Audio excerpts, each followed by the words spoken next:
Région de l'ouest de la Côte d'Ivoire, à 30 km de la ville de Gagnoa et à 2 km de la sous-préfecture de Ouragayo, se trouve le village de Mama, un village devenu un vestige. Difficile aux visiteurs de reconnaître le chemin. La broussaille a littéralement envahi le panneau sur lequel se trouve le nom de ce village juste à l'entrée. Comme si, ici, l'on avait décidé de se cacher de la face du monde depuis la chute de l'ex-président ivoirien. Première épreuve, il nous fallut nous-mêmes faire le ménage pour accéder au village. Ici, depuis quelques années, tous les journalistes sont soumis au même rituel d'accueil. Tu cherches par là aux gens. Pourquoi? Parce qu'on t'a dit de filmer. Tu es là, tu filmes. On veut Gbagbo Laurent.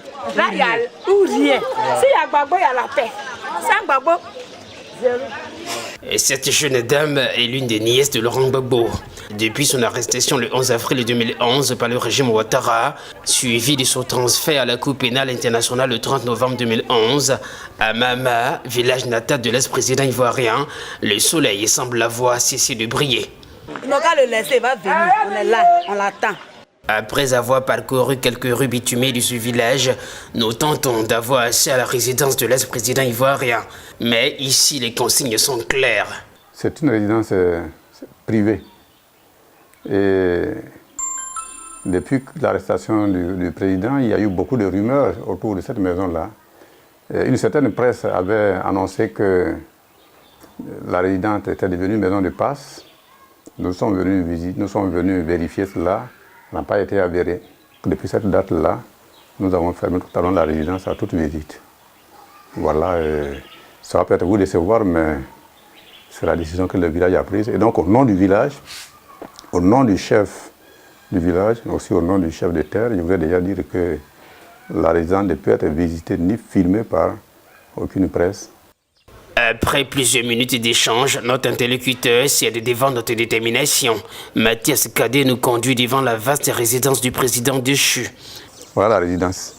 Vous ne pouvez pas y entrer. Nous la tenons et par mois, les gens, les manœuvres y travaillent. Et nous espérons que d'ici là, Gbagbo sera là, il va revenir parmi nous, qui va réintégrer son domicile.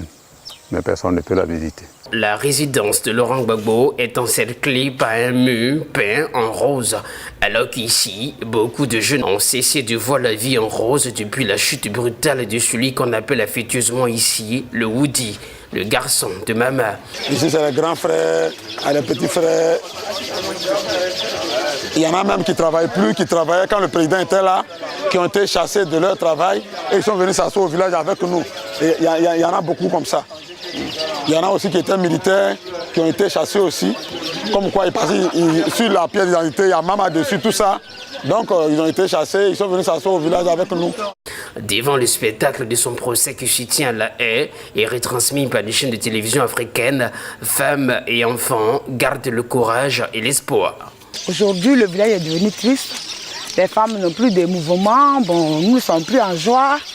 Et c'est ça, notre vie, la vie est devenue monotone à notre niveau. Donc vraiment, ça nous fait mal au cœur. Mais on n'y peut rien.